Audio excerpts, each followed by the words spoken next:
Again, my name is recording.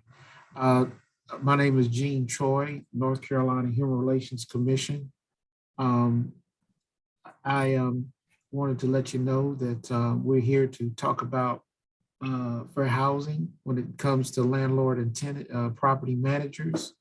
And I wanted to share with you some things that have come up as far as fair housing is concerned. I'm going to share the screen real quick.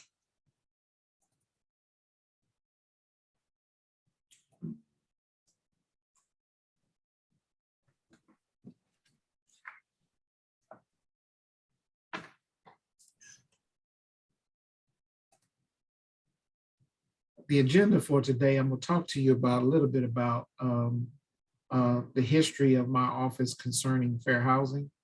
Also talk to you about federal and state laws prohibiting housing discrimination.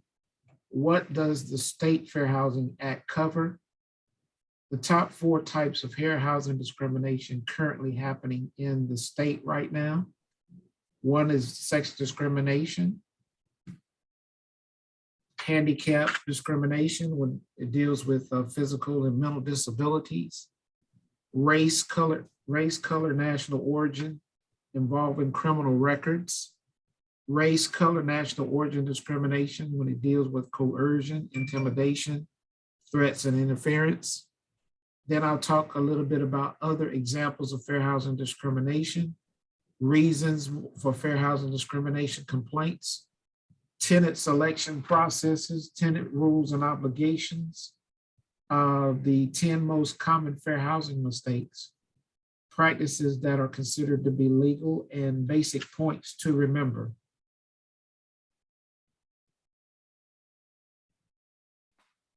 Here's the history when it comes to the North Carolina Human Relations Commission's involvement with fair housing. It was created as the Good Neighbors Council by the late Governor Terry Sanford back in 1963. In 1964, Good Neighbors Councils were established all across the state, and there are a total of 55 of them that were set in local cities across North Carolina. 1967, the North Carolina Good Neighbors Council was made a state agency. And then in 1971, the name was changed from North Carolina Good Neighbors Council to the North Carolina Human Relations Council. In 1983 was the big deal here, where the North Carolina General Assembly gave enforcement power to the North Carolina Human Relations Council to enforce the State Fair Housing Act. That was a really big deal because North Carolina was one of the first states in the South that received enforcement power in fair housing. In 1990, the name was changed from North Carolina Human Relations Council to North Carolina Human Relations Commission. And then in 1993, North Carolina became a fully substantially equivalent state fair housing enforcement agency because its law became equal to the U.S. Federal Fair Housing Act. In other words, the state law. Hold on one second. I'm sorry. This thing wants to act up. I'm going back. Go back a little bit. Here we go. Basically, what that means is that the North Carolina State Fair Housing Act is equal to the Federal Fair Housing Act. Whatever is said in the Federal Act is also stated within the State Fair Housing Act. So we were given the enforcement to enforce the State Fair Housing Act by the United States Department of Housing and Urban Development, which is HUD. By enforcing the State Fair Housing Act, the commission is considered what they call a Fair Housing Assistance Program Agency by HUD. And what we do is we have an agreement with HUD to investigate fair housing complaints. Now, There's another part to this that everybody needs to know is that in North Carolina, we're not the only fair housing assistance program agency in the state. There are 5 other fair housing assistance programs agencies in the state. And if there are any fair housing discrimination complaints filed within those 5 places, then we have to waive those complaints to those areas wherever it indicates. The 5 fair housing assistance program agencies they're located in the city of Charlotte, the city of Winston-Salem, the city of Greensboro, the city of Durham, and Orange County, where Hillsborough and Chapel Hill are located. So if there is a fair housing discrimination complaint and the property is located in one of those 5 areas, then we have to send those complaints to that area so that they can investigate it, because they have local fair housing discrimination ordinances in their local jurisdictions. My office, along with the 5 other FAP agencies throughout the state, enforce the State Fair Housing Act. Our office we investigate fair housing complaints. We try to conciliate housing complaints through negotiation and persuasion. If the complaint does not conciliate, then my office must write a report on the investigation of the complaint.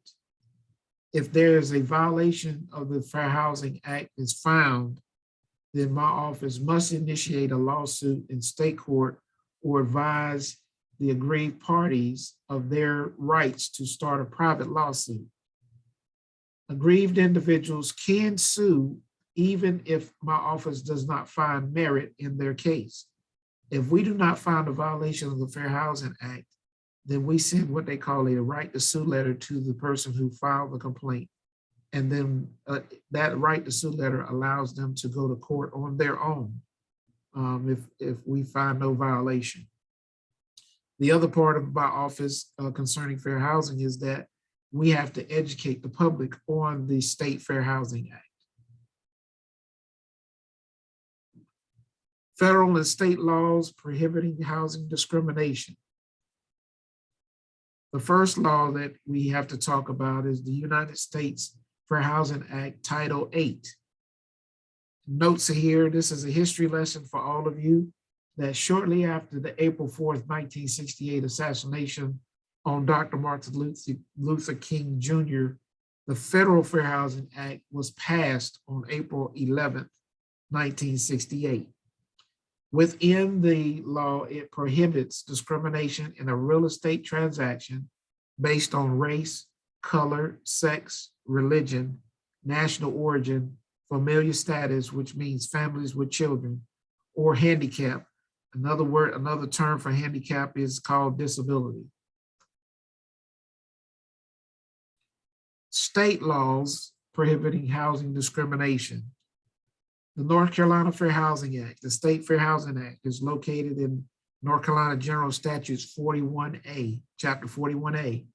And basically, if you see there, it basically says the same thing that is stated within the Federal Fair Housing Act, where it says the law prohibits discrimination in a real estate transaction based on race, color, sex, religion, national origin, familial status, or families with children, or handicap.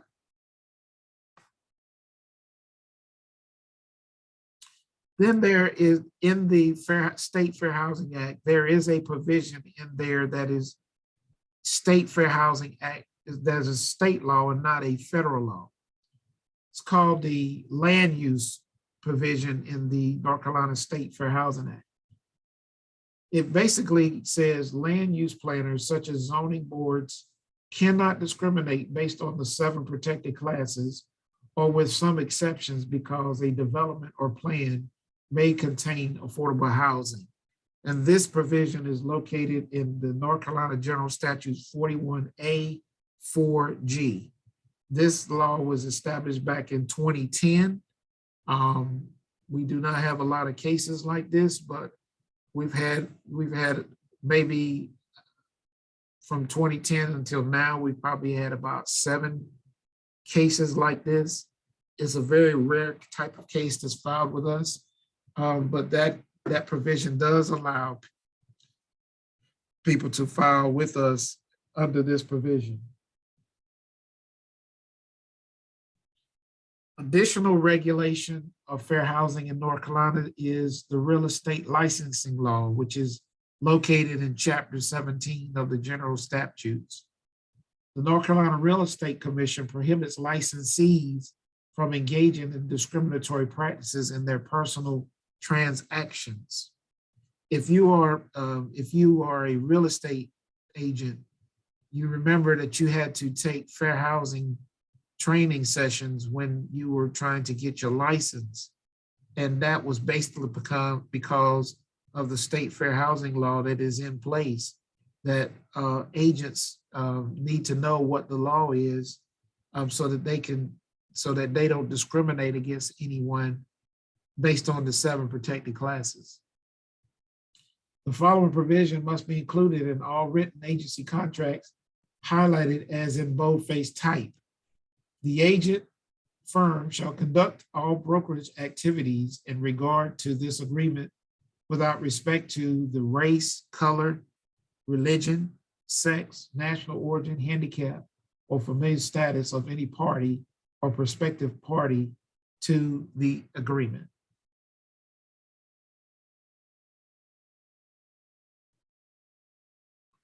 What does the North Carolina Fair Housing Act cover? Before we get into what it covers, we have to give you a definition of fair housing discrimination based on the North Carolina Fair Housing Act. Definition of fair housing discrimination. It is the act of treating someone differently in a residential real estate transaction or a housing transaction on account of race, color, religion, sex, national origin, families with children, and handicap. So basically, this definition of fair housing discrimination is within the State Fair Housing Act.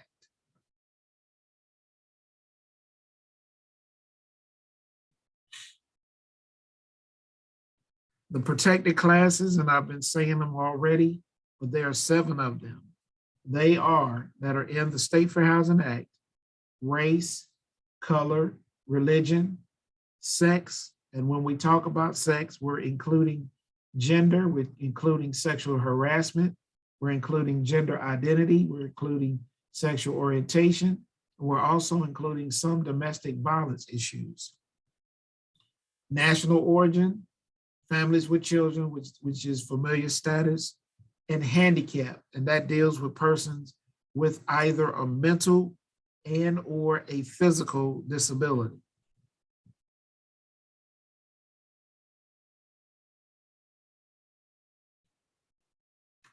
Protected classes that are not covered under the State Fair Housing Act are the following: marital status, students, income, and age. So these 4 are not covered under the North Carolina Fair Housing Act. However, in states such as Pennsylvania and in Maryland and in California and in New York, these 4 protected classes are within their state law. So, but in North Carolina, these 4 classes, marital status, students, income, and age, are not considered protected classes under the North Carolina Fair Housing Act.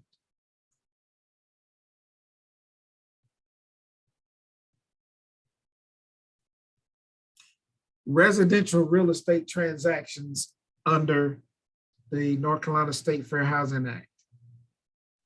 They include the following: rentals, sales, financing, constructing, improving, repairing, maintaining, appraisals. If you notice that All the things that are dealing with a residential real estate transaction are covered under the North Carolina Fair Housing Act.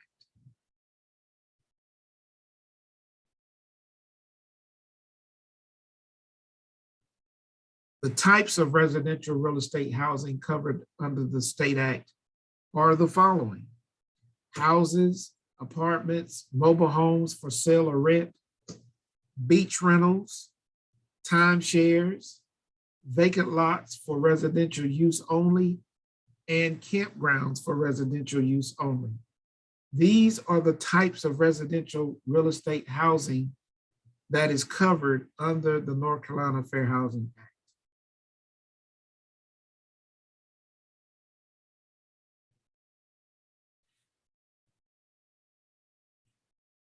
Who can file a fair housing discrimination complaint with my office?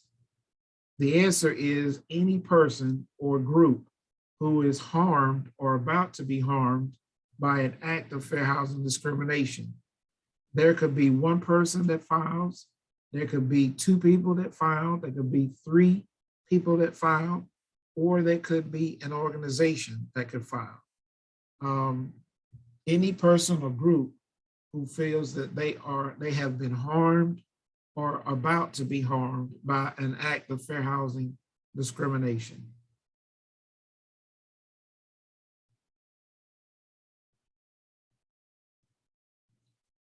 There are exemptions to the Fair Housing Act, and these are the exemptions. If the property or the property, if it meets one of these exemptions, then we would not be able to investigate the complaint if it has one or more of these exceptions.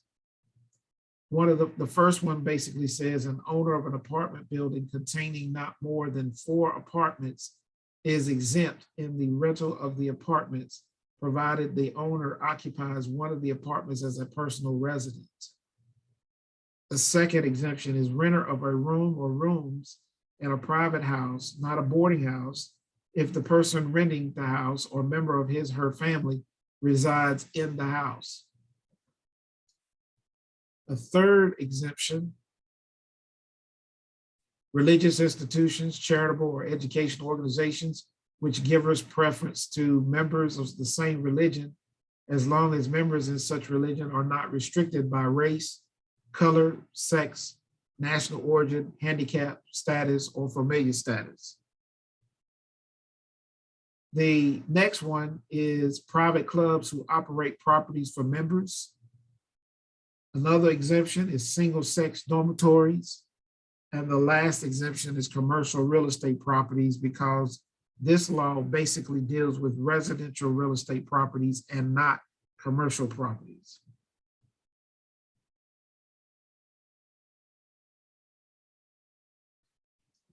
I wanted to present to you the top 4 types of fair housing discrimination that are currently being filed with our office for investigation.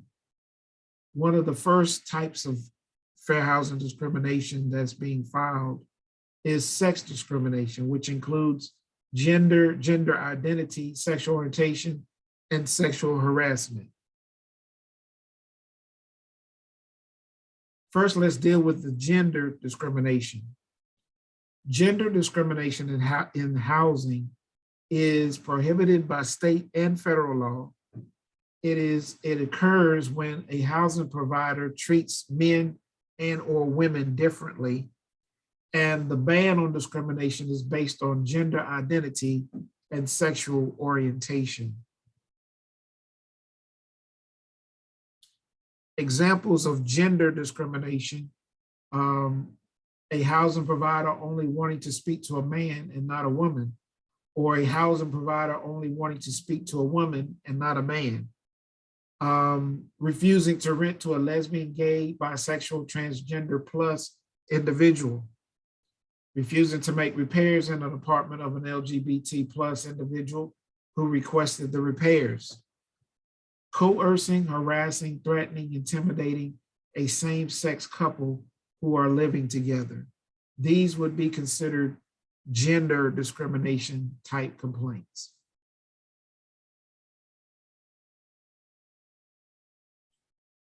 Sexual harassment is also considered a form of sex discrimination that is prohibited by the federal and state Fair Housing Acts. What is sexual harassment? Well, it is defined by these things here. Any unwanted sexual advances, requests for sexual favors, other unwelcome verbal or physical conduct of a sexual nature occurring to any person, male or female, committed by someone of the same sex or someone of the opposite sex. These are the things that define sexual harassment. Now, there are two types of sexual harassment, but before I tell you what those are, sexual harassment is a violation of the Fair Housing Act that is committed towards a tenant or tenants by the following persons or groups: a landlord, a real estate agent, a building manager, a maintenance person, a loan officer, an insurance agent, property owners, any other persons involved in providing housing or involved in a real estate transaction, such as a Section 8 worker, a management company representative, a board member of a rental property, and also a neighbor of a tenant can be considered on these types of complaints. The two types of sexual harassment, there are two of them. One is quid pro quo, this for that, which means conditioning housing or services on tenants' willingness to engage in sex or an intimate relationship, and any attempt to bargain housing maintenance services for sex or intimacies considered quid pro quo sexual harassment.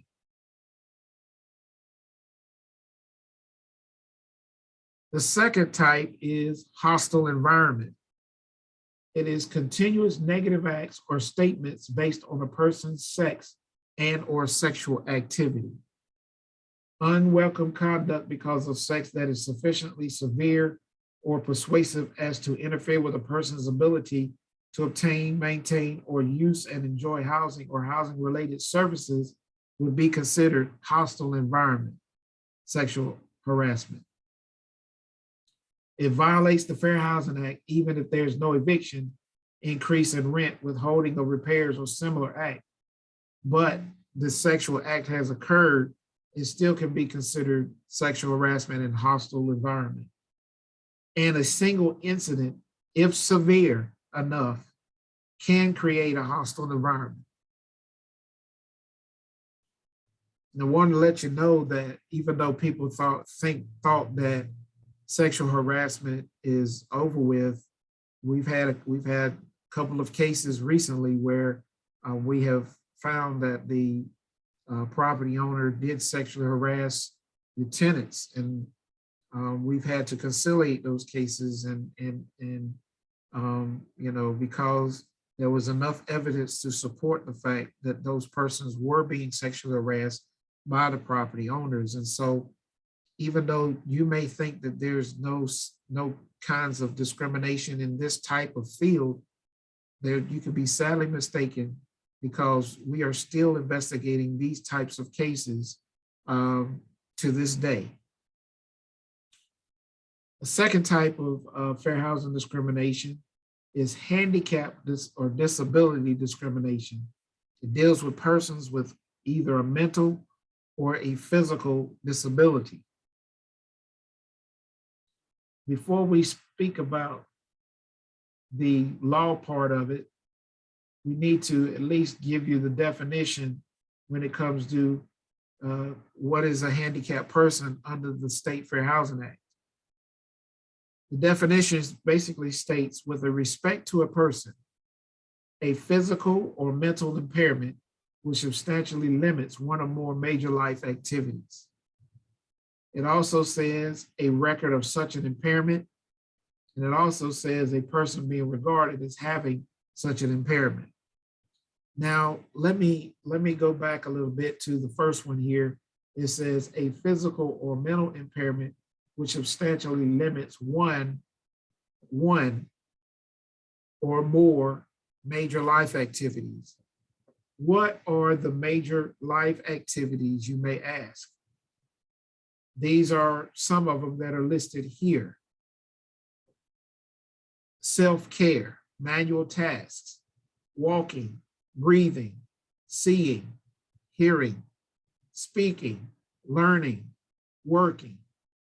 These are just some of the major life activities that the definition is talking about. So if you go back to the definition, it says a physical or mental impairment which substantially limits one or more major life activities, which means that if a person who has a physical or mental impairment and it only has one of those major life activities that was mentioned, then they fall as a disabled person under the law. The second part of this is a record of such an impairment. Now, there are two parts to this because people think that if you have a visible, there are people who have a visible physical impairment, and then there are people who have mental impairments that are not visible. So we'll get more into that in a minute, but persons who are disabled do they have to have a record of such an impairment. The third thing is a person being regarded as having such an impairment. In other words, there may be someone who assumes that the tenant may have a handicap that they can't see. For example, there was a case out of Florida where there was this gentleman who was 400 pounds, and the doctor told him he needed to lose weight. Otherwise, if he doesn't lose any weight, he was going to get, he was really going to be bad off and he possibly could die. So the doctor gave him an option to get the gastric surgery for his stomach. And he got the surgery. And when he got the surgery, he lost the weight very quickly. And as a matter of fact, he lost close to 300 pounds within a close of 2.5 months. Well, because the person lost that weight so quickly, there were people in the neighborhood that thought that this gentleman had caught either HIV or AIDS, and therefore he started getting harassed based upon the fact that they assumed that he had HIV or AIDS. The gentleman started getting threatening phone calls. He started getting threats, notes. Someone threw some rocks through his windows, telling him that he needed to go get away because if he doesn't leave with his disease, he'll die, those kinds of things. And so he informed the property manager about the threats. The property management company didn't make any kind of effort to help him. So therefore he filed with the Florida Commission on Human Relations. They did an investigation and they found out who actually was doing the threats and also charged them with civil charges and civil criminal rights charges. And I'll talk a little bit about that later, as well as the property management company was liable because they did not make any kind of effort to help the gentleman after he had told them that he was being harassed. They didn't send any notices out to the tenant saying that it's a violation of their tenant agreements. They didn't do anything. They just said, well, we just can't help you, and left it at that. So they were liable because they didn't help out the gentleman when he reported to them that he was being harassed. Mr. Troy, it looks like we have someone with a hand up. I'm going to see if I can get them to speak. Sure. Ms. Dixon, can you unmute and ask your question? Can you hear me? Yes, ma'am. Yes, ma'am. Okay, so he actually answered the question that I had, and I'm sorry, I thought I sent that to you in an email. I thought I responded to you. My question was about Okay, definition of the fair housing discrimination and treating someone differently in a residential setting.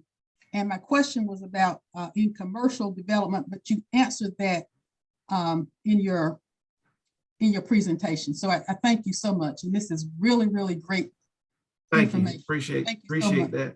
Thank you. And I just let me reemphasize this again.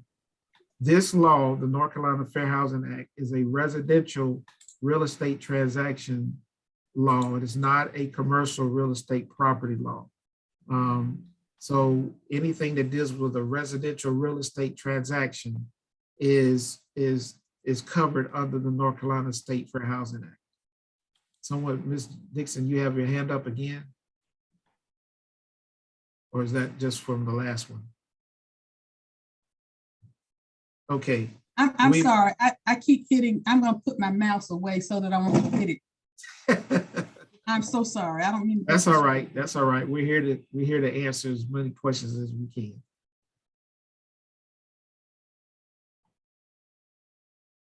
Now, handicap requirements. Make reasonable accommodations in rules, policies, practices, or services. Allow for reasonable modifications. And do not ask unlawful questions regarding a disability. One of the first thing that I'm going to talk about is the top one.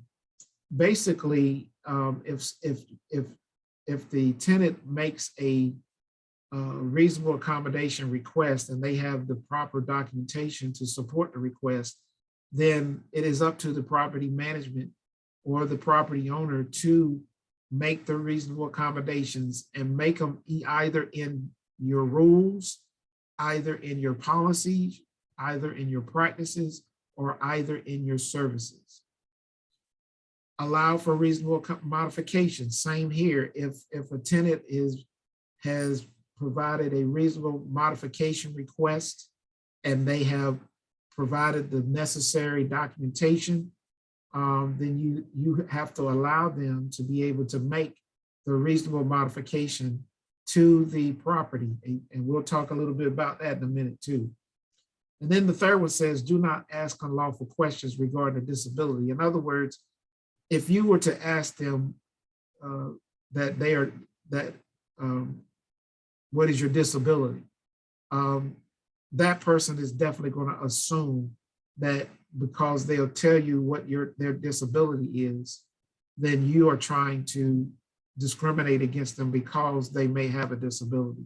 So do not ask that, because they assume that when you ask that, then they're going to think that you're going to mark them off to not be able to qualify to be able to get the rental property.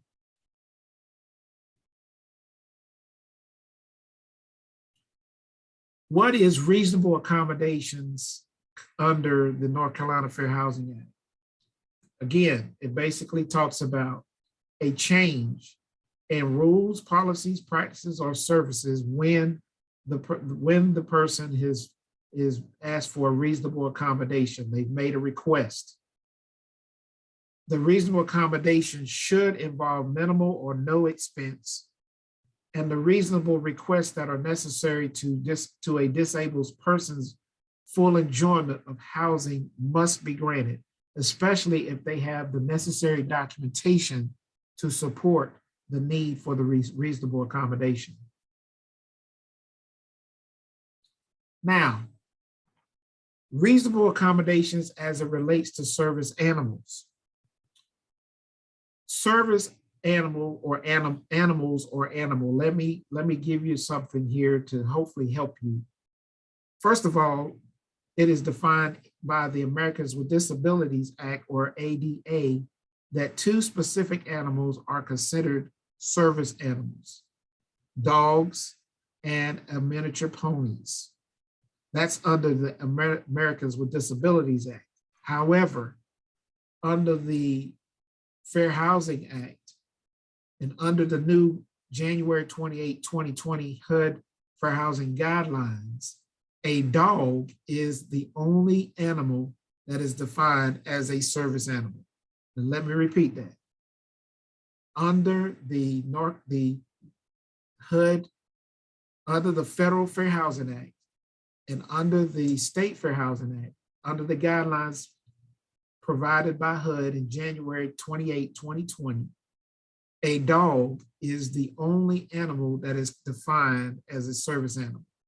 Any other animal that they have indicated would be considered a support animal or an emotional support animal. Then normally it says here, a service animal or a dog has been trained and are disciplined to provide a service to the disabled person. In other words, that the dog has been trained to help the disabled person with whatever their disability is to help them out. So, and they're trained to do so.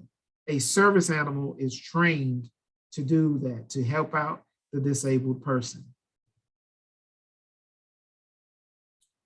Now, reasonable accommodations as it relates to emotional support animals or support animals, because some people call it support animals, some people call emotional support animals, some call them ESAs. First of all, ESAs are not defined by law that an ESA is any specific animal.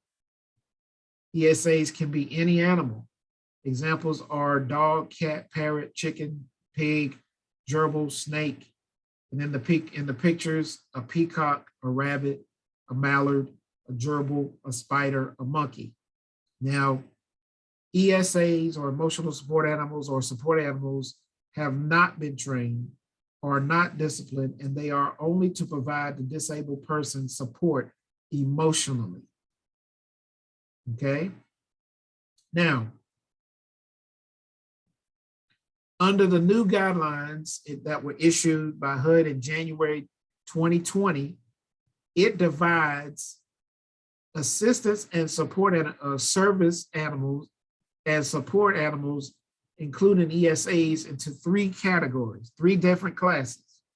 The first class will be a dog, because a dog can be a service animal or it could be a support animal, so it can be both. The second category is animals commonly kept in households. In other words, these animals can be kept inside of an apartment complex or in a house or in a townhome or in a condo. The third one is considered unique animals.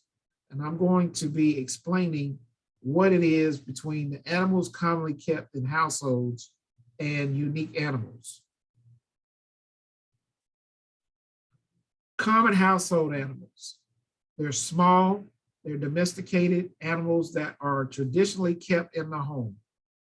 Examples of these are dog, cat, small bird, rabbit, hamster, fish, turtle. These are common household animals that basically can be kept in the home. But remember now, the only animal that can be considered as a service animal is a dog. But a dog and these other animals the dog can only be service and support, but the rest of these animals can only be a support animal or an emotional support animal.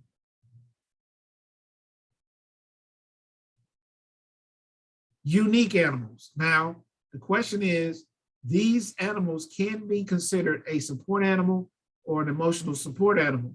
However, they're unique because these types of animals are other than common household animals. In other words, these animals are not considered to be household kept animals. The examples are reptiles, barnyard animals, monkeys, kangaroos, and other non-domesticated animals are not considered common household animals, but they can be considered as an emotional support animal.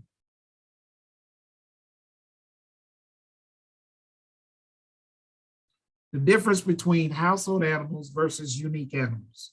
Household animals are presumed appropriate as an accommodation animal. Unique animals must demonstrate a disability related therapeutic need for the specific animal or type of animal. In other words, that unique animal has to meet the need, that this must demonstrate a disability-related and therapeutic need for the type of animal that the person is asking for as a reasonable accommodation.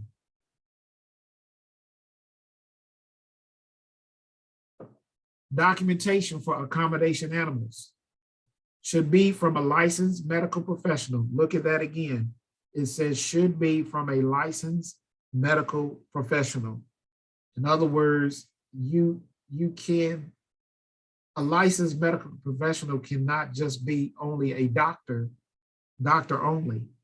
It could be a doctor, it could be a psychiatrist, it could be a psychologist, it could be a physical therapist, a recreational therapist, a licensed social worker, a nurse's practitioner. So a licensed medical professional can be more than just their regular doctor. Okay. The letter or the note that they have concerning their disability and the request must show the patient's name, the professional's relationship with the patient. In other words, they have to have a therapeutic relationship with the patient, the type of animal sought, whether the patient has a Fair Housing Act disability, and what type of service or therapeutic support the animal provides that person who's disabled.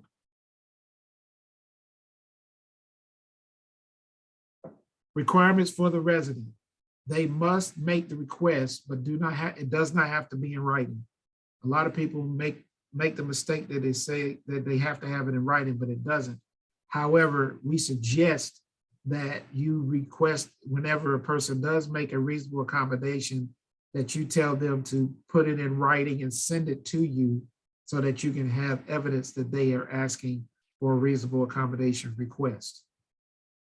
If the disability is not obvious, in other words, if the disability is a mental disability, not a physical visible disability, they must prove minimal medical documentation showing that the resident is disabled, and they must be from a licensed medical provider who has a therapeutic relationship with the patient. There again, talks about them having it come from a licensed medical provider who has a therapeutic relationship with that person who's disabled.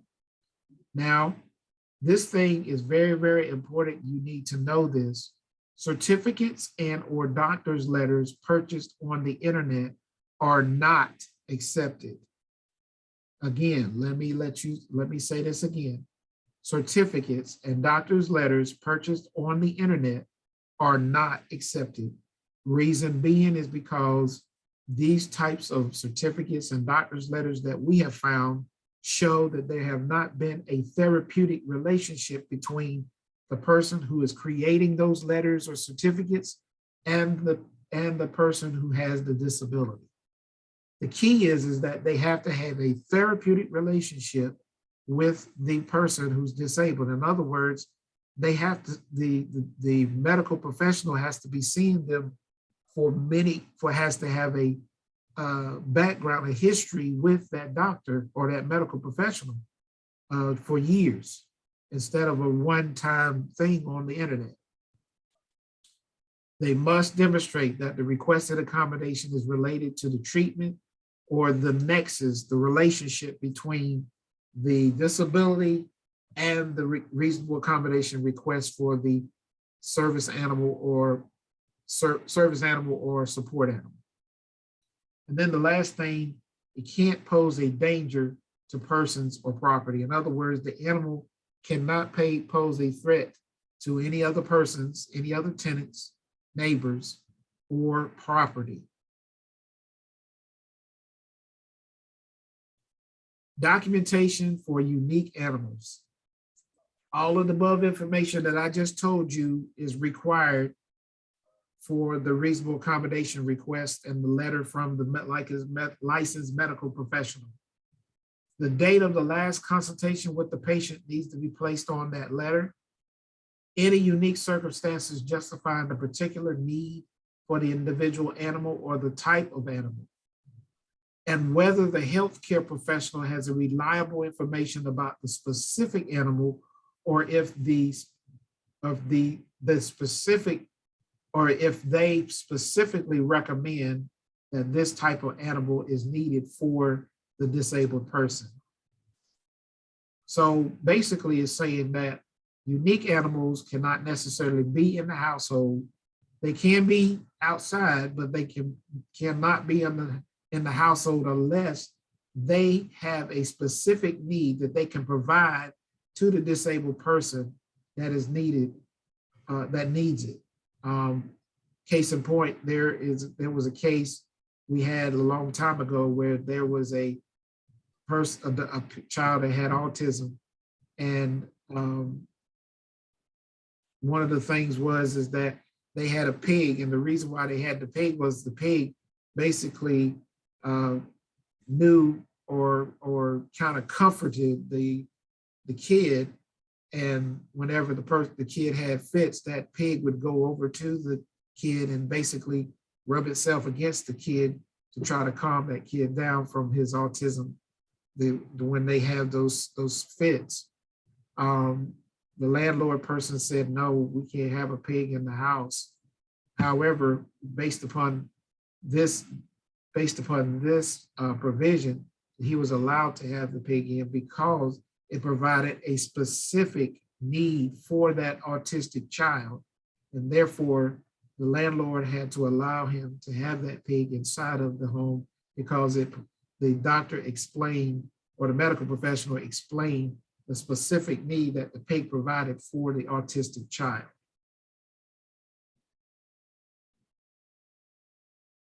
Circumstances justifying a unique animal. The animal is trained to do the work that cannot be performed by a dog. Allergies prevent use of a dog. Without that animal, symptom or effects of disability significantly increases. Individual seeks to keep the animal outdoors with a fenced yard.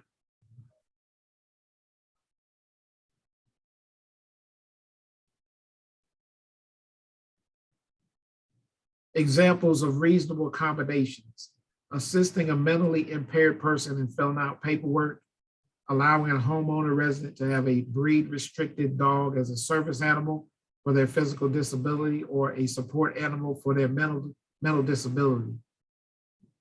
I do need to make you aware that in the HUD guidelines in 2013, it indicated that there cannot be any breed or weight restrictions when it comes to a dog being a support animal or service animal. That is in the HUD guidelines in 2013.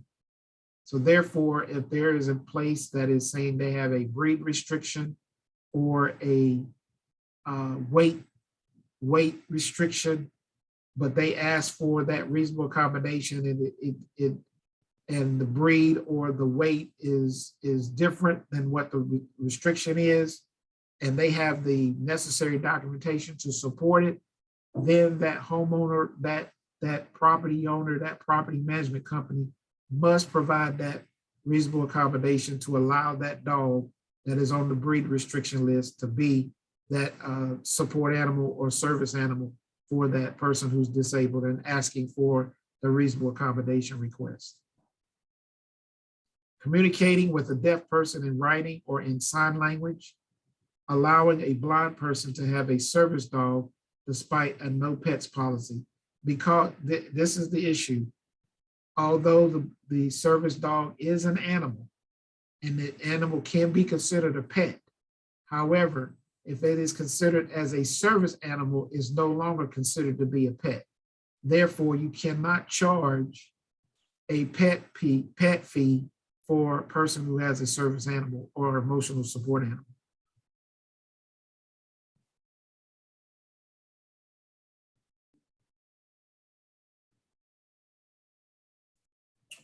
What is reasonable modification under the North Carolina Fair Housing Act? Modifications are changes to the physical structure of a unit or common area to allow ease access for a disabled person. Example, wheelchair, ramps, widening doors, Unlike in private residences, housing authority properties pay for the modification. And the reason for that is because housing authorities receive federal monies, federal and state monies from federal government and state government. Therefore, they have to follow the federal and state Fair Housing Acts in order to do so. And therefore they are to pay for the modifications. Section 8 landlords do not have to pay for modifications. Depending on the circumstances, landlord may require use of licensed contractor, proper permitting, etc. Tenant can be required to restore interior modifications to original state at move out if that is reasonable.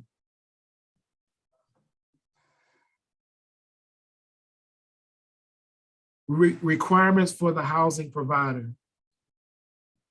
It must grant the accommodation modification if reasonable and it shows a nexus. The request shows a nexus or a relationship between the requested modification and the disability that that person has. Reasonable if request does not impose an undue financial or administrative burden. Accommodations may force a change in the nature of the providers. The modification may not force a change in the nature of the provider's business. Providers may not charge a fee or deposit for the accommodation modification. And homeowners associations are subject to the Fair Housing Act and the accommodation modification provisions. In other words, homeowners associations, property owners associations, property management companies, all of them are subject to the Fair Housing Acts and to the handicap modification and reasonable modification and reasonable accommodation and reasonable modification provisions under the Fair Housing Act.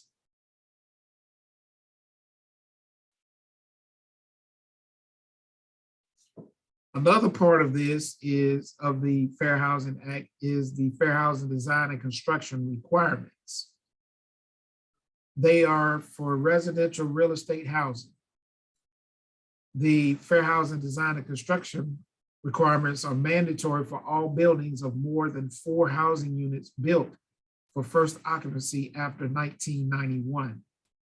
It can apply to substantially rehabbed housing, and there are safe harbors that are needed to be done when you're trying to include Fair Housing Design and Construction requirements within the property, the subject property, the apartment, the townhome, the condo, the house. These are the safe harbors. Accessible building entrance on an accessible route, accessible and usable public and common use areas, usable doors, accessible route in and through the unit. In other words, the routes are wide enough for a wheelchair to be able to get through easily. Environmental controls are in accessible locations. In other words, they're much lower on the walls for a person with a wheelchair to be able to touch and operate. Reinforced walls for grab bars in the bathroom and for allowing them to be able to get into a shower or to a bathtub if needed. Usable kitchen and bathrooms. In other words, in the kitchen that with a wheelchair person who's in a wheelchair, they would lower the counters, they would lower the access to be able to get to the stove, to the sink, to the microwave. And in the bathrooms, they would have lower counters for the sink to be there. They would also have a even or flat flooring so that they can transition from the sink area to the shower area easily. A wheelchair can wheel in easily without having to go over a little hump. That's what they're saying, usable kitchens and bathrooms. All of these are considered the safe harbors when it comes to fair housing design and construction requirements.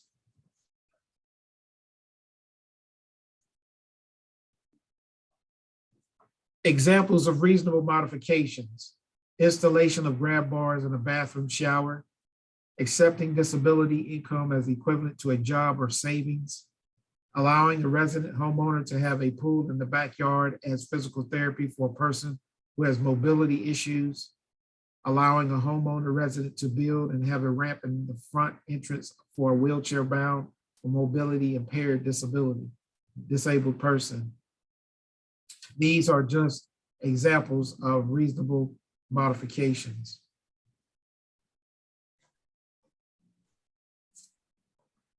The third type of fair housing discrimination is race, color, national origin discrimination concerning criminal records of applicants and housing decisions.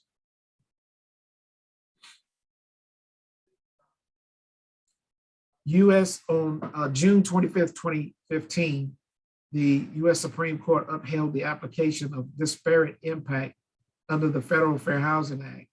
The court case that was brought to the court concerning disparate impact was entitled Texas Department of Housing and Community Affairs versus the Inclusive Communities Project Incorporated. After the U.S. Supreme Court made its findings concerning the case, HUD issued guidance on April 6, 2016 regarding use of criminal records and history in housing decisions.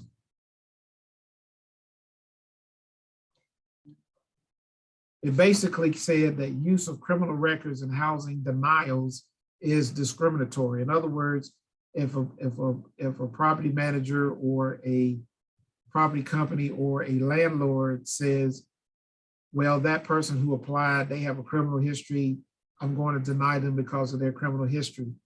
Now that is considered to be discriminatory.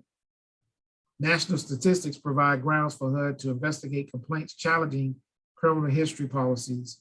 Nationally, racial and ethnic minorities face disproportionately high rates of arrest and incarceration. African Americans are twice as likely to be arrested as the general population and 3 times as likely to be incarcerated. And it basically says also that Hispanic people are 1 in 6 likely to be arrested and likely to be incarcerated as well.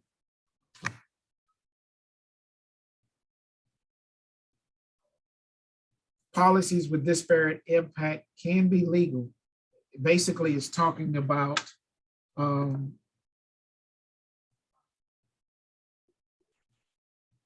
policy with a discriminatory impact may be legal where it is necessary to achieve a substantial, legitimate, non-discriminatory interest. Such a policy can only be used if there is not a less discriminatory alternative that would achieve the same purpose. This cannot be used as a cover for intentional discrimination.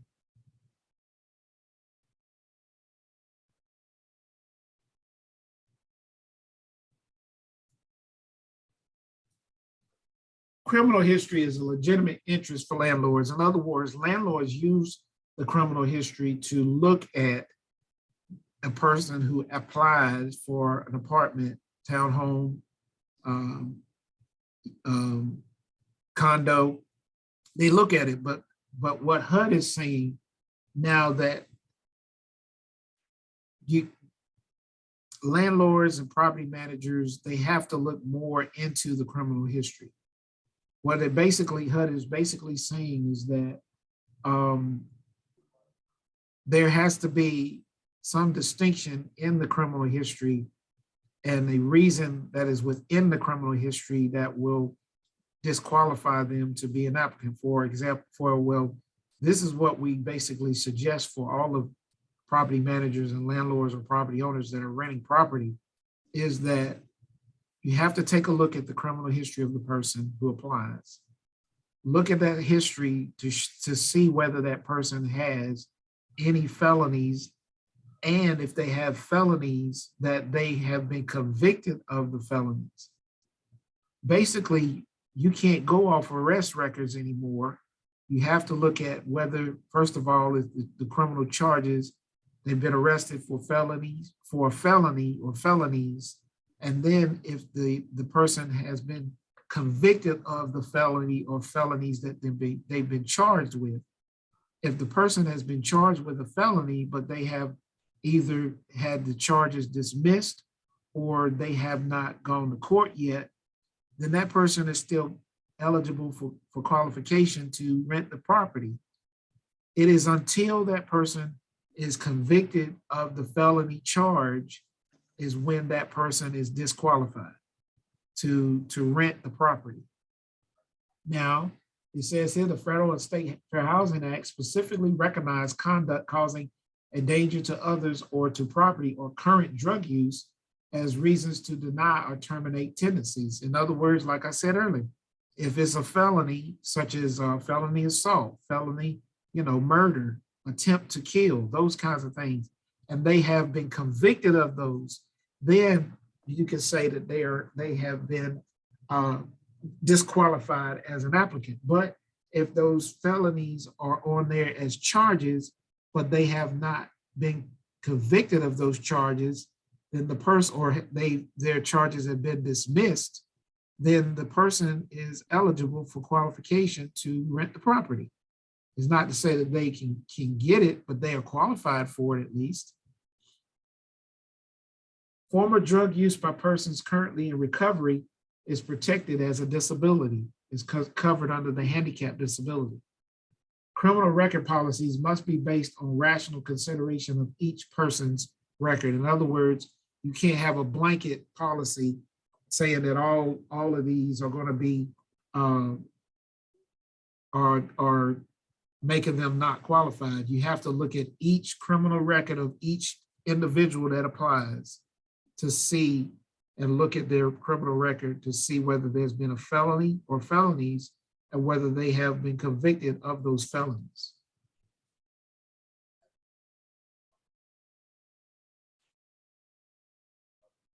Arrest records may not be used, just like I said earlier. They may not be used in housing decisions because they are just charges. They're not showing any conviction. So arrest records cannot be used in housing decisions. Arrest without conviction is not evidence of criminal conduct. It's just allegations that they have been charged with that criminal conduct, but it doesn't basically say that they're guilty of it. The fact of an arrest is not a reliable basis upon which to assess the potential risk to resident safety or property poses by a particular individual. A housing provider who denies housing to persons on the basis of arrest not resulting in conviction cannot prove that the exclusion actually assists in protecting resident safety and or property.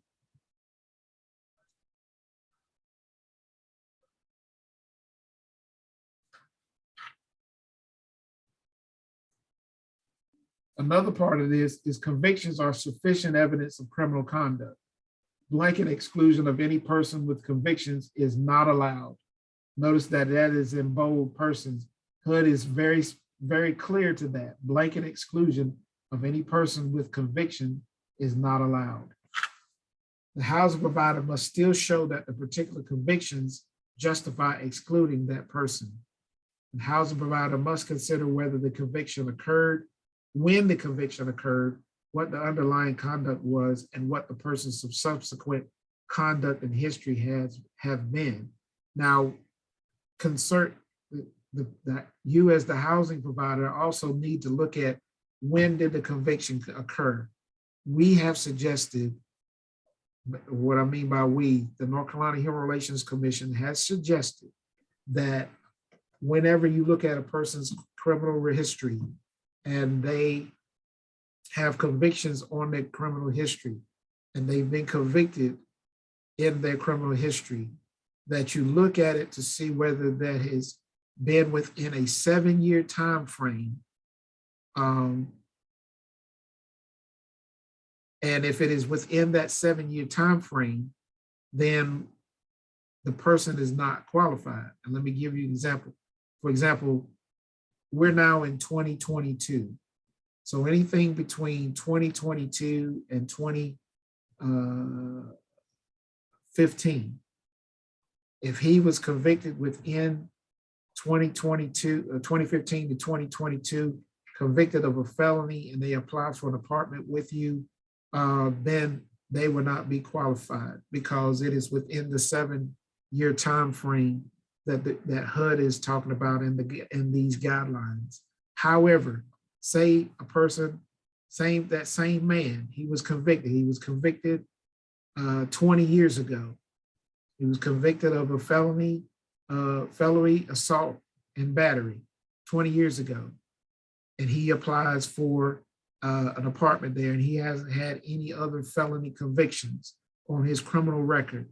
He would be qualified for that apartment. Now, what we have seen is where most of the cases that we have had on the criminal records there have been either two things going on. One is the person has had a felony conviction back in 20 years ago, 30 years ago, 10 years ago, and they're not being qualified. The landlord or the property manager is saying they're not qualified. Well, that's not the case anymore. Those persons would be qualified under this provision here, especially if they have not had any more convictions after that conviction 20, 30, 10 years ago.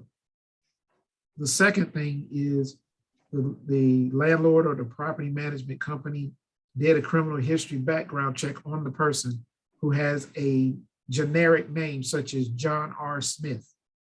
And they do a criminal background check on that person. And the criminal background history comes back and it shows that it has that the person had a criminal felony conviction of robbery, larceny between 2015 and 2022. And they confront that person who applied, the John R. Smith that applied for the job, and tell them they're not qualified. And they say why.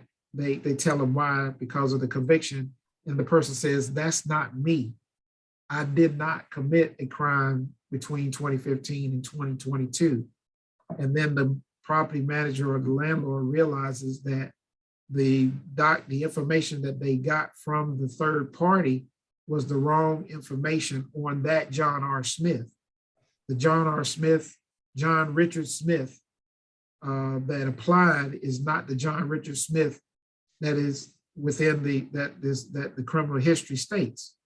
So you have to be very, very careful, especially if you're using a third party to check the criminal history of someone. You have to be very, very careful to see whether that is the actual person that they're doing the criminal history background check on, because we have had situations where that has happened and we had to conciliate those cases. Otherwise, they would have been considered violations under the Fair Housing Act due to these policies.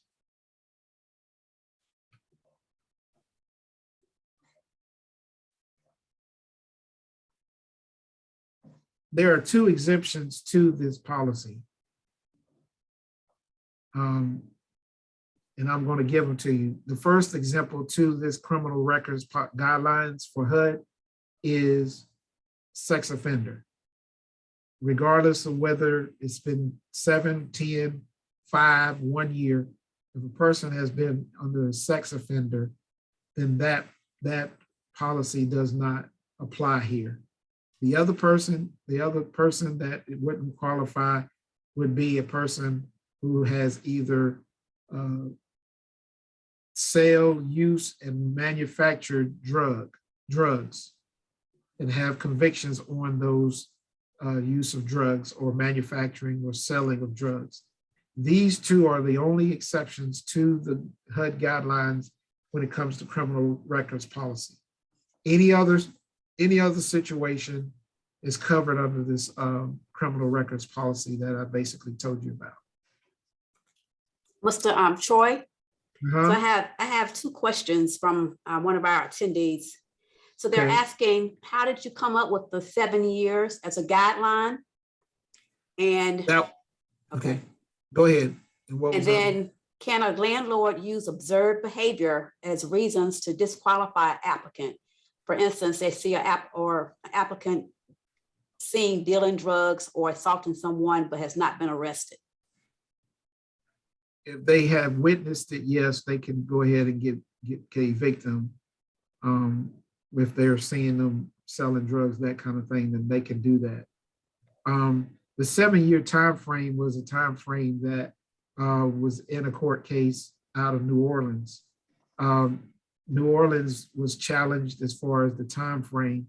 They thought that it would be a time frame of 10 years. However, the court case, they said that in that court case, it would allow them to have 7 years. So now we suggest 7 years now instead of 10. That's how it came about. And so when the guidelines came out, we asked HUD the same question. What is the time frame you're talking about here? And it was based upon HUD's decision and HUD's research that the 7-year time frame would be the time frame we would suggest that housing providers look at when it comes to looking at people's criminal history and their convictions, whether they had the convictions or whether they had the felonies and the convictions in their criminal history. So that's where that came from. Okay, and then the second part, so if the property manager did not observe the tenant selling drugs, they're just basing it off of someone else's. Yeah, they have to have proof. They Okay. have to have proof. They can't just assume, and they can't just go by the person's word. They have to have proof to actually, if they have to have proof that that person is actually selling drugs in that area.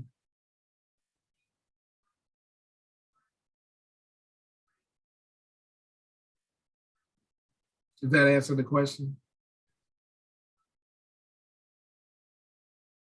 Apparently so. Okay, we'll move forward.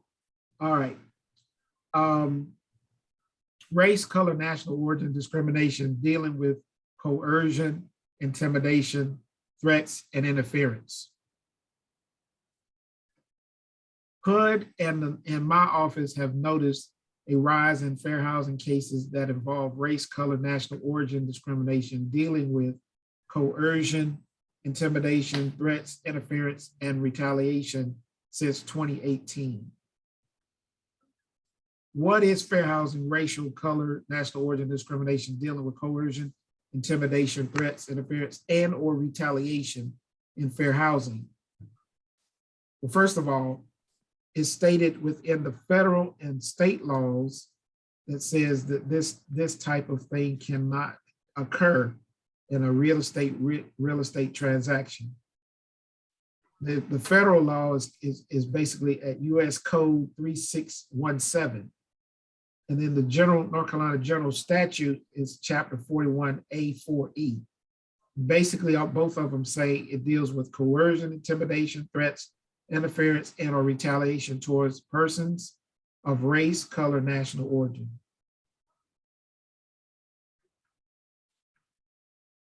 Okay, it's a question from Theron. Okay. Theron.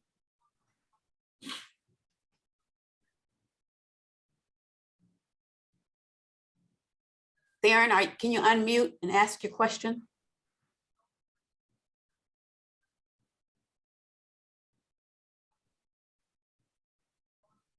Okay, go ahead, Mr. Troy. We'll come back. Thank you. Right. Here are examples of race, color, national origin discrimination when it comes to coercion, intimidation, threats, interference. Making threats towards tenant homeowners because of their race, color, national origin, use of race, national origin epithets are considered that the threats can be discriminatory. Vandalizing the home, apartment, condo of the homeowner, homeowners, and or tenants with racial, ethnic or national origin slurs.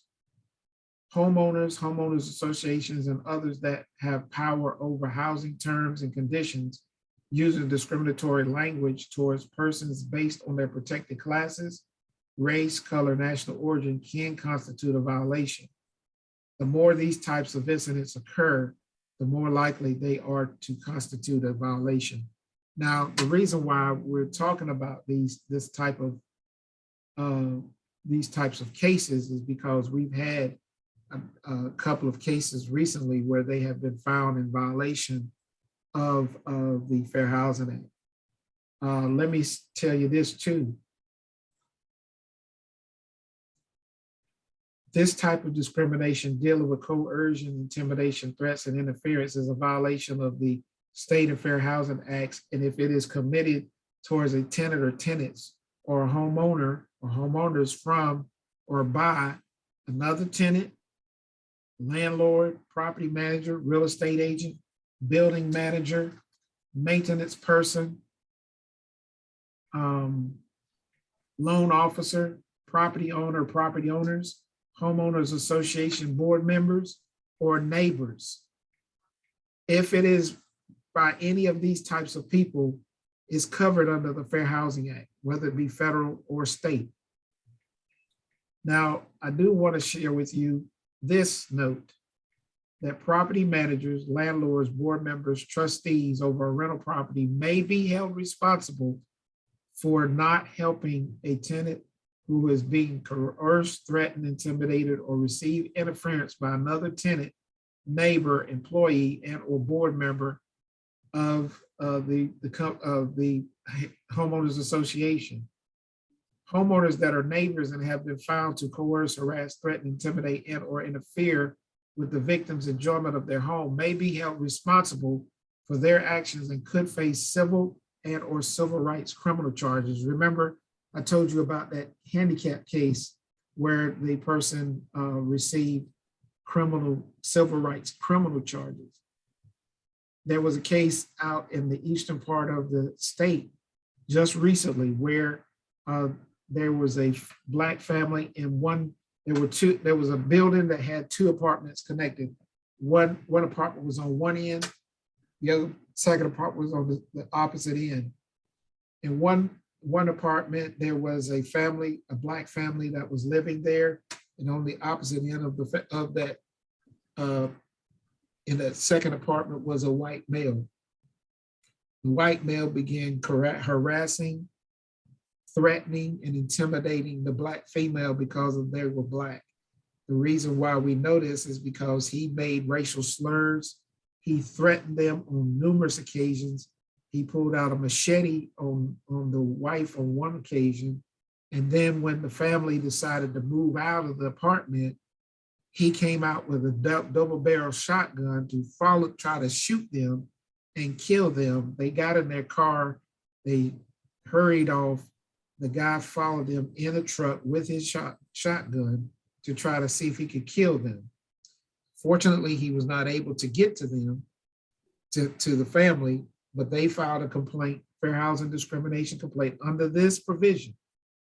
And come to find out that this gentleman had not only done it to that family, but had done it to two other Black families that had lived in that apartment complex prior to this family that was recently threatened. So the case, instead of going through with an investigation with our office, they withdrew the case and took it to federal court. The case was taken to federal court. It was heard in front of a judge and a jury, and the gentleman was found guilty of civil charges as well as civil rights criminal charges for threatening, attempt to kill, assault, and to making threats, felonies. The guy has now been arrested.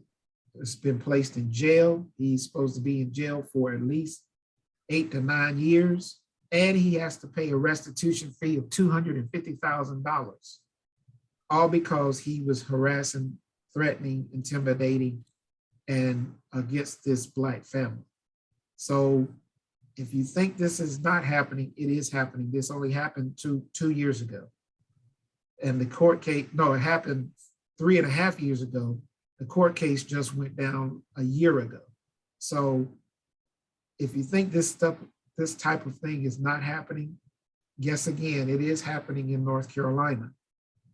And what we suggest is that if you are a landlord, if you're a property manager, if you are a owner that rents out, and you do not do anything to try to help that person who has made the complaint to you, whether they want, HUD is basically saying you just need to basically provide information, letting people know local around the other rented areas that is around that property, that look, it is against your agreement, your lease, that you are to intimidate any other tenants in this area, in this apartment complex, in this townhome, in this condo area. It is against the lease agreement. And if you are found that you have been doing these things, that you would be evicted immediately. At least give warnings out to those persons who live near them that are renting from you. Give them some type of information to let them know that this will not be tolerated. As long as you do that, then you're covered. But if you don't do anything to help that person, anything at all, whether it is to send out the notice or whether to contact the police department for them or whatever, you are considered to be liable for it, along with the person who may be caught in doing the threatening and harassing. So, Mr. Troy, Darren's question is regarding the criminal record. He wanted to clarify that you said if you have a drug conviction, regardless of time, you are still ineligible. That is correct. Okay. And then I see Barry's hand is up. Barry, if you can unmute yourself.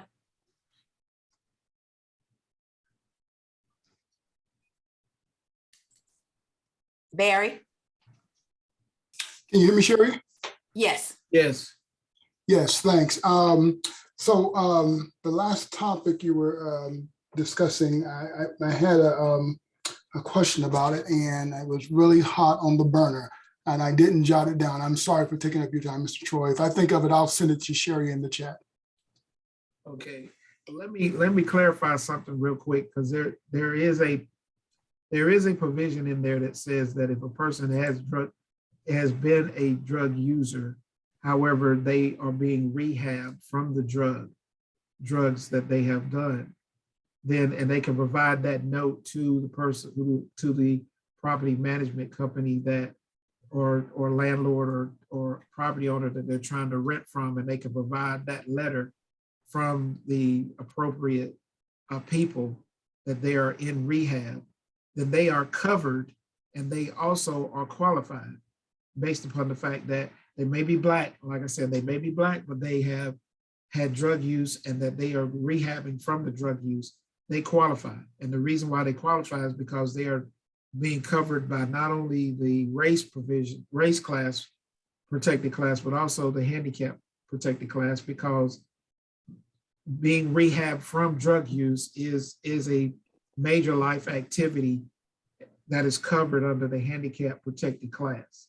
So therefore, if a person says, well, yes, I was convicted of drugs, however, I am receiving rehabilitation for the drugs, and they can provide you evidence with that. But then if they can provide you with that evidence, then they can be considered to be qualified for that, especially if they are in a rehabilitation facility for rehabbing from the drug use. I hope that clarifies a lot of things when it comes to drug use. But that is covered under the provision, not only under the race part of the provision, but also the handicap part of the provision. Okay. Other examples of fair housing discrimination. Block busting. But this is the one that really I wanted to talk about: discriminatory advertising and or statements. Making, printing, or publishing any notice, statement, or advertisement with respect to the sale, rental of a dwelling that indicates any preference, limitation, or discrimination based on race, color, sex, national origin, handicap, familial status, or an intention to make any such preference, limitation, or discrimination. We have been seeing recently a lot of cases that have discriminatory statements or discriminatory advertising. That has been a hot topic recently. where we've had people say, well, they've made a discriminatory statement to me, not only verbally, but also within the correspondence that they've sent to me. And we asked them to send that correspondence to us. And of course, they do have that correspondence in there. And therefore, we try to see what we can do to conciliate the case, because they have direct evidence that the statements were made, discriminatory statements were made toward them because of one of the protected classes. Steering, steering is considered where you say a landlord or a property manager tries to direct a prospective tenant or purchasers away from a specific neighborhood because they belong to a protected class under the Fair Housing Act.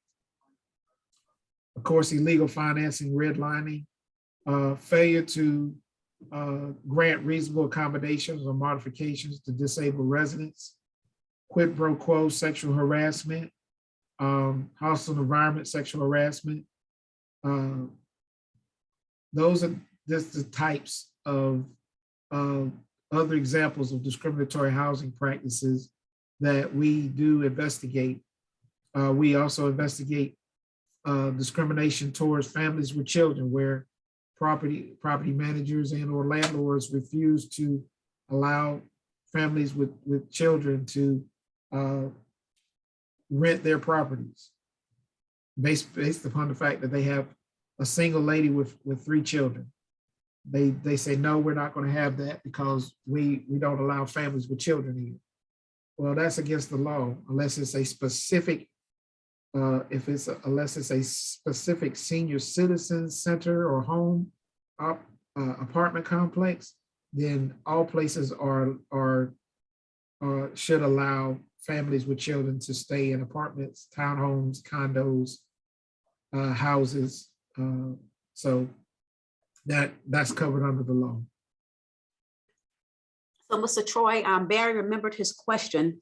Okay. The case that you talked about, I guess with the landlord, he wanted to know if the guy with the gun, did the landlord also get fined or was it just a tenant? As far as what the guy chasing? Yes.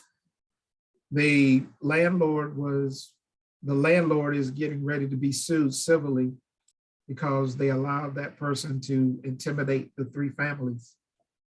So therefore, they're getting ready to go to court. Gotcha. For Thank you. Civil rights charges.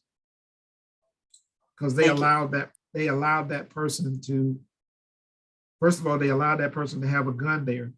Second of all, they allowed the person to intimidate, especially when the family tried to report to the owner or to the landlord. In this case, it was an owner.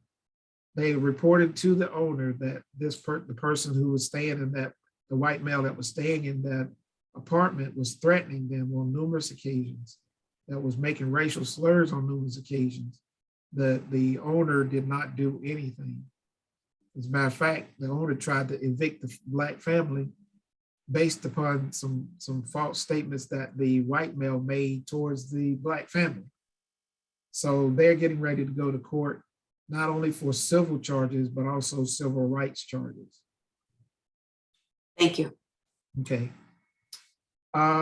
Reasons for complaints.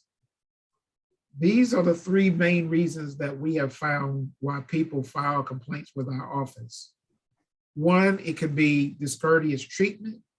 2, it could be that the person is getting a runaround.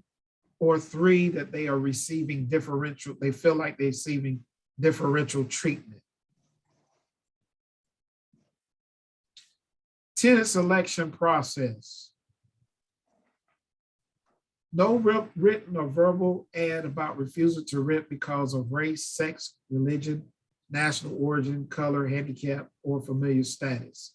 In other words, the ads that are being run nowadays cannot say that we refuse to have a person because they're Black, or refuse to have a male living there, or refuse to have a Christian living there, or refuse to have a non-Christian living in the apartment, refuse to have an Arab living there, refuse to have a person who is disabled, to live there, refuse to have a family that has children, that has 3 children. Those ads cannot say that, because if they are, they're considered to be discriminatory and they can be used as evidence against the company, against the property owner, against the landlord who put the ad together. No ad indicating preference based on race, sex, etc. No steering and running ads when no vacancy is at the place. That may cause a lot of problems, and persons may feel like you are running ads when they say they have no vacancy, but the ads are saying you do. That's confusing to the person who's trying to find an apartment. So they may file with us. So try not to do that. Go back. The written application that a person fills out to try to apply for an apartment. It serves as a record.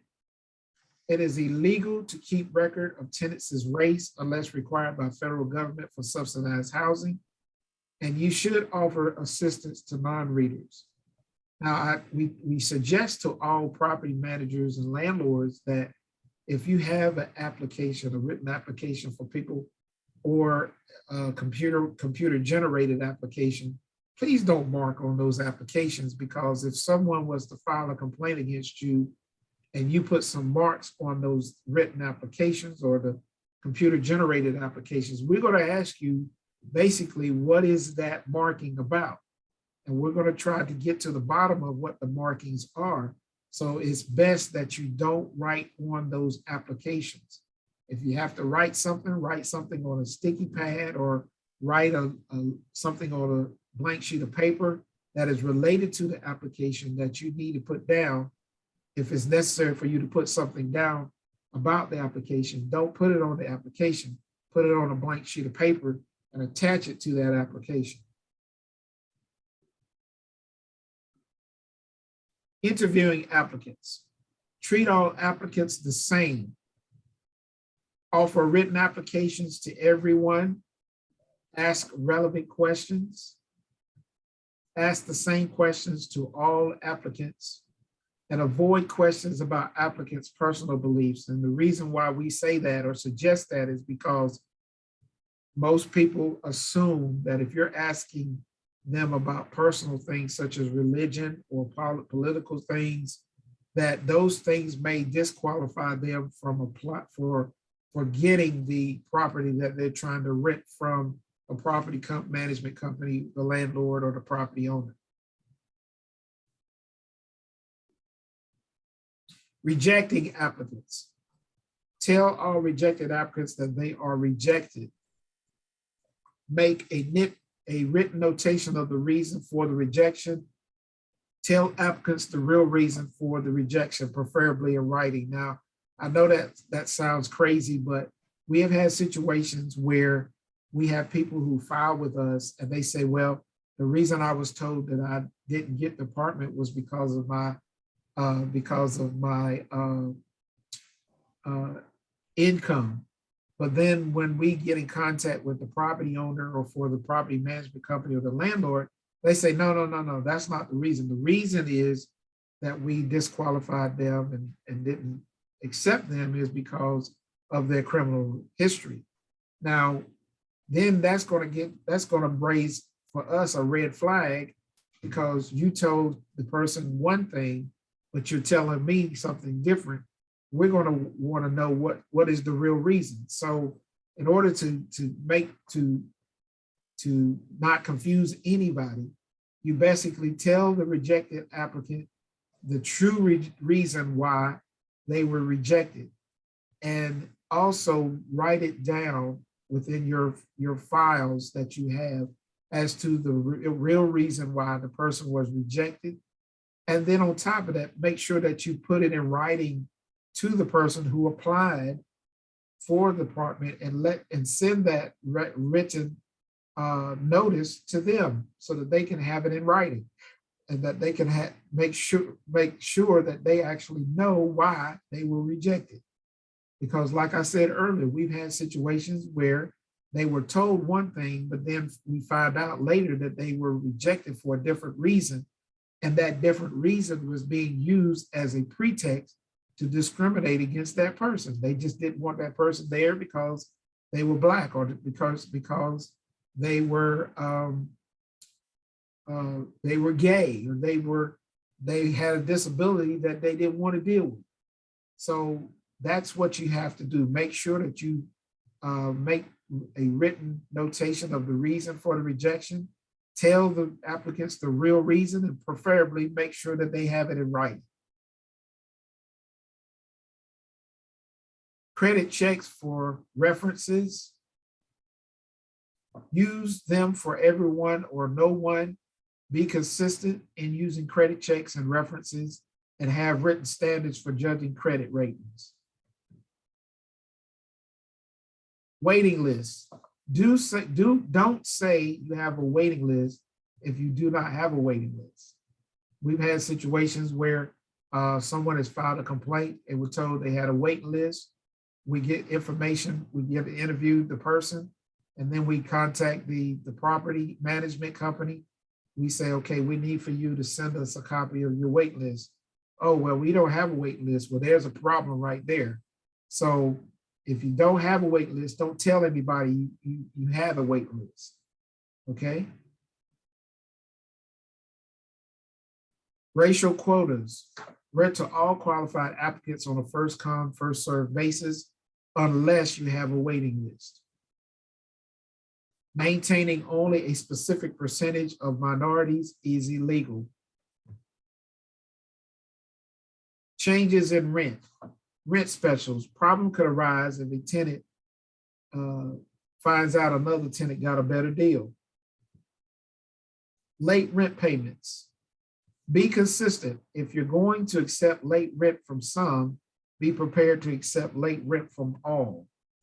Have a standard lease that has a provision on late payments and late fees. And in most lease agreements, those types of provisions are already placed in those lease agreements that people sign in order to be able to rent to you. Now, I do have a question to anyone who would like to respond. I'd like to hear someone respond to this question.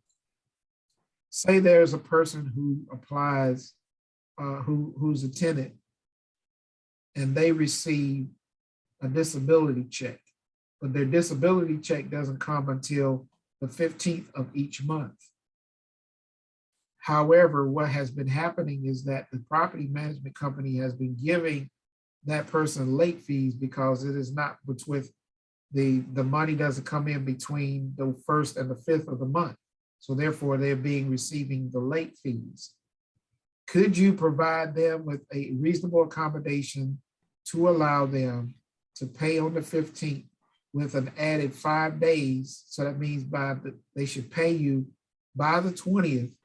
And if they don't get it paid in by the 20th, then they would receive the late fees. Can you make a reasonable accommodation in their policy, in your policy, to allow that person to do that? Or should you allow them to do that? That's for anybody to answer.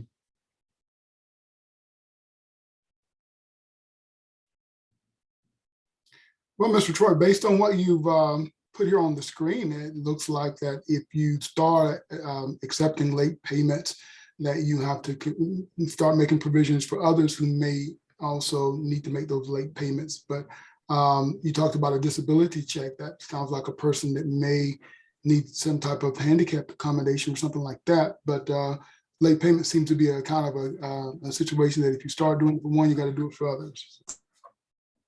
Okay, anybody else?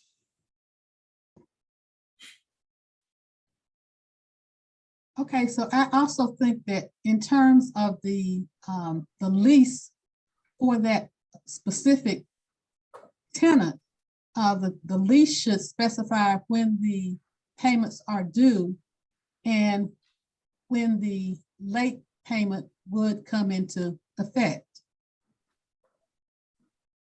All right. Anybody else want to respond? One more.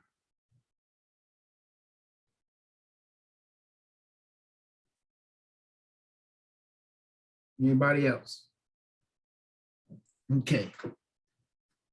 Remember what I said earlier about reasonable accommodations.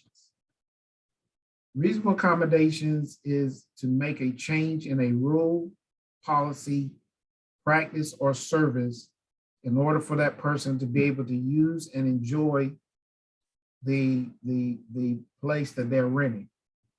If it causes a burden on that person because they are receiving the late payment or late fees on their account every month, all because they don't get their check within the 1 through 5 date period, and they can prove that, then you can provide them with a reasonable accommodation with that. Now, that doesn't need, the person has to send you a reasonable accommodations request for that.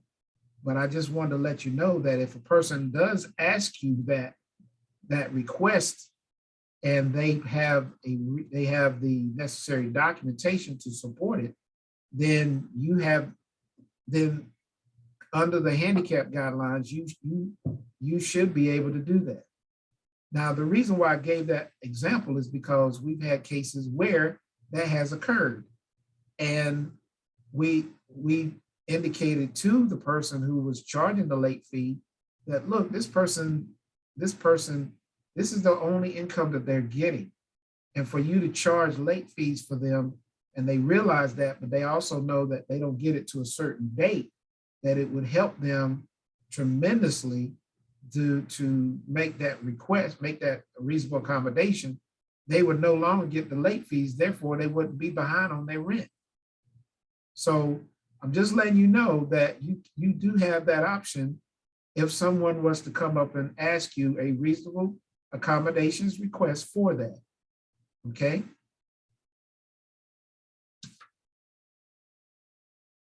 Neighborhood complaints about tenants can be a good source of information about tenants who are violating rules, but could also be the start of a discrimination complaint. Basically, what we're saying here is if there's someone who makes a complaint to you about a tenant, make sure you have enough evidence to support what that tenant is saying against the other tenant. Because we've had situations where a tenant has made complaints to the property management company.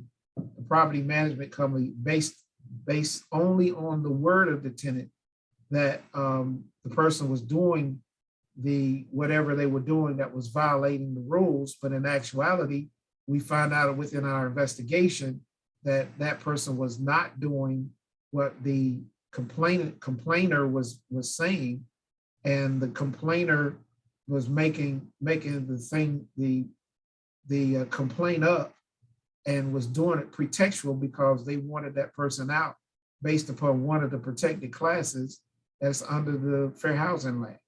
So therefore, we found in violation of the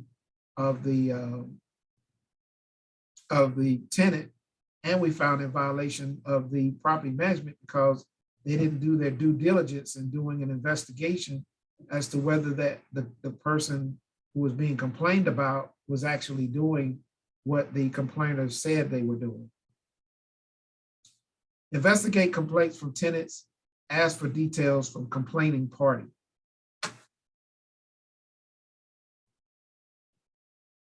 Overnight guests, long-term guests, and unauthorized guests. Rental managers may forbid tenants from having overnight guests, forbid tenants from having long-term guests, forbid people from living in an apartment if they are not on the lease, require all tenants to get prior permission for overnight guests.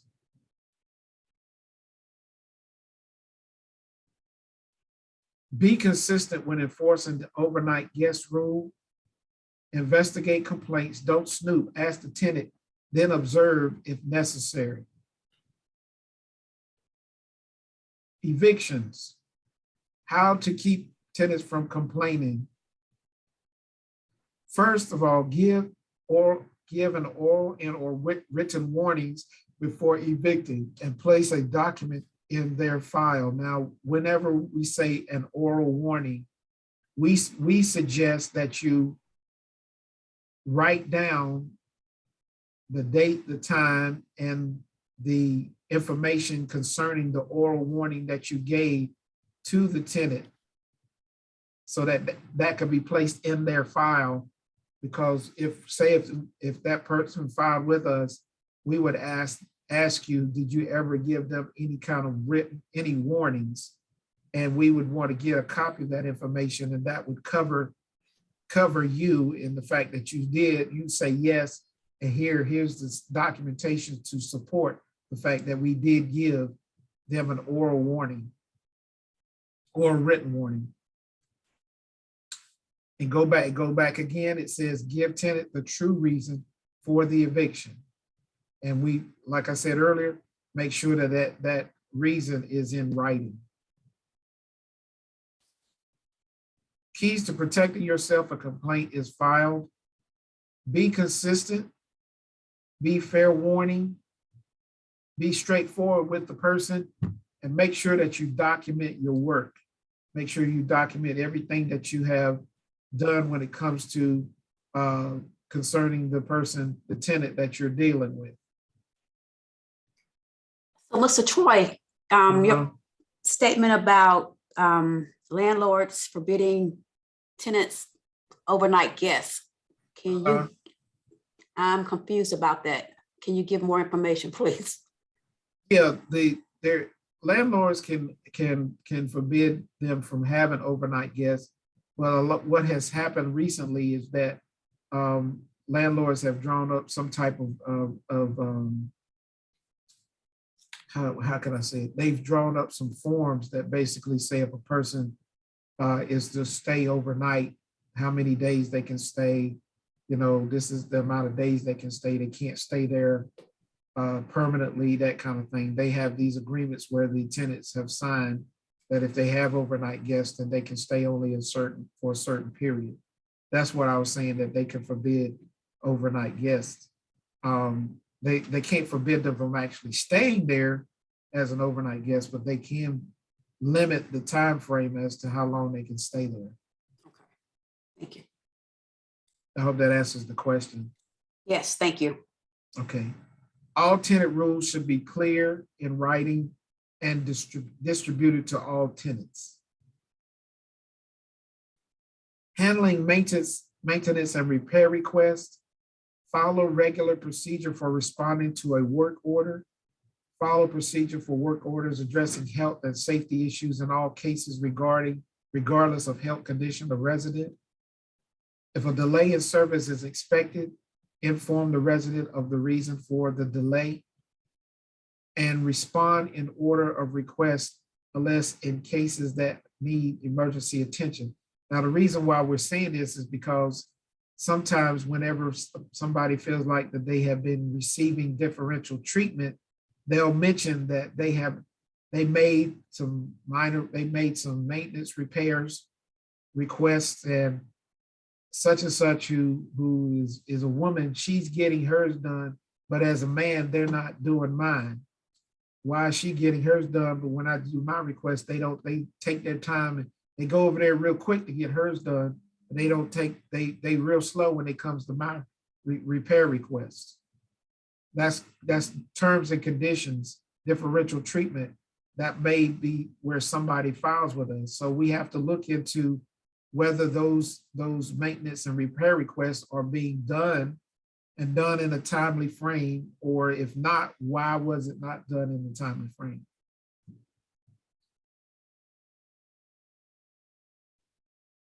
Refer requests for changes to the unit to the resident section to the resident. Inform resident service staff of any apparent violations of resident rules.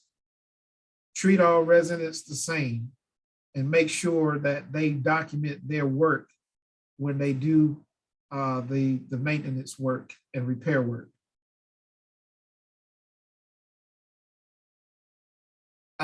If you remember David Letterman, he used to be on TV years ago, and he used to come up with this thing about the 10 most common or the 10 most whatever list that he used to have. Well, we came up with the 10 most common fair housing mistakes that are being made. So we wanted to share the list that we found when it comes to fair housing mistakes. The first one is a failure to keep records. In other words, landlords and property managers, homeowners associations, please make sure that you keep up with your records on all your tenants. Because whenever we get a case, we're going to be contacting you, and there are going to be certain things that we ask of you when it comes to records on the person who filed a complaint against you. Inconsistency in the application of rules. Retaliation. It is against the Fair Housing Acts, the Federal Fair Housing Act, and the State Fair Housing Act that you retaliate against someone who has filed a complaint, a fair housing discrimination complaint against a landlord, property owner, or a property management company. It is against the law, and we suggest that you do not retaliate against someone who files a fair housing discrimination complaint against you. 4, having an all-adult complex. Violation of familiar status out of concerns for safety. Failure to reasonably accommodate a tenant with a disability. Failure to clearly convey commitment to fair housing to managers, rentals, sales agents, staff, and tenants, residents. Failure to train managers in fair housing law. We recommend that this training is done annually because there are some things that change annually. So we recommend that this training is being done for managers annually. Number 9, unreasonable occupancy standards. And number 10, failure to communicate with tenants, clients, and applicants. Practices that are legal. Rental managers may set reasonable occupancy standards for their properties. Rental managers may set criteria for accepting applications.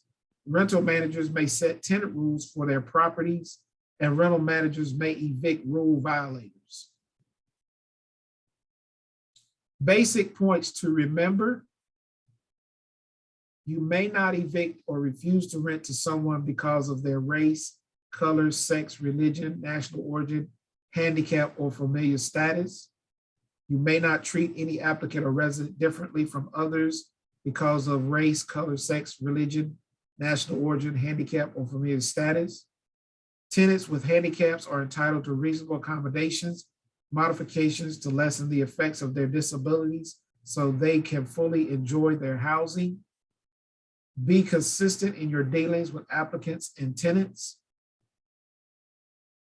Treat everyone with basic courtesy and respect. Be consistent, be straightforward, and make sure that you document your work.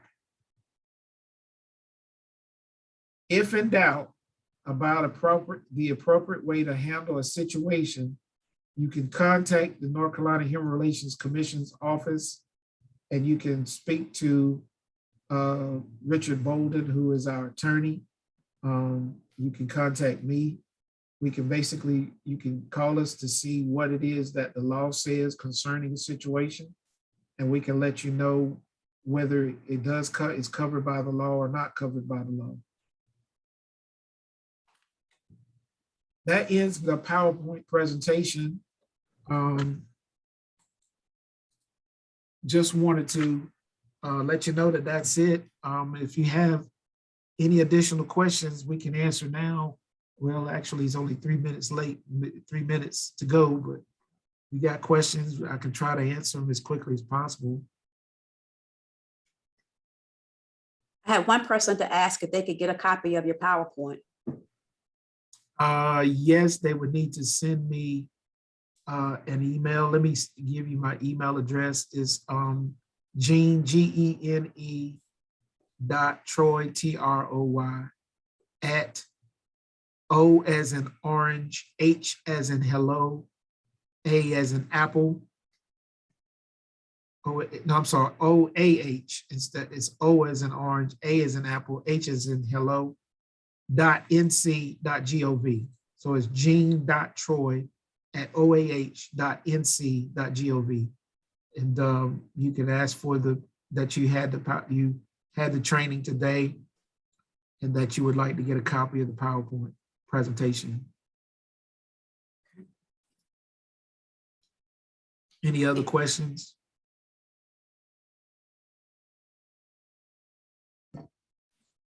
Mr. Troy, thank you very much for an awesome presentation. Very, very good information. Okay, a hand went up. Awesome presentation. Thank you so very much. You're welcome.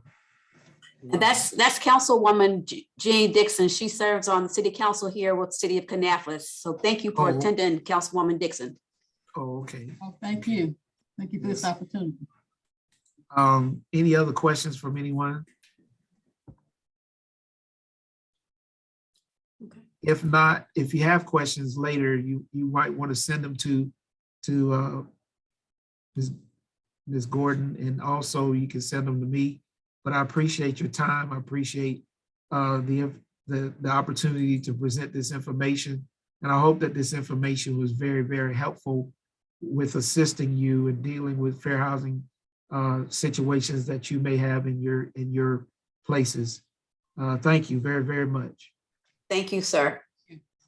Thank you all for attending. We look forward to our next virtual fair housing event. We are planning to host one next month, and the speaker will be legal aid and regional housing partners. So continue to enjoy your day, and thank you again.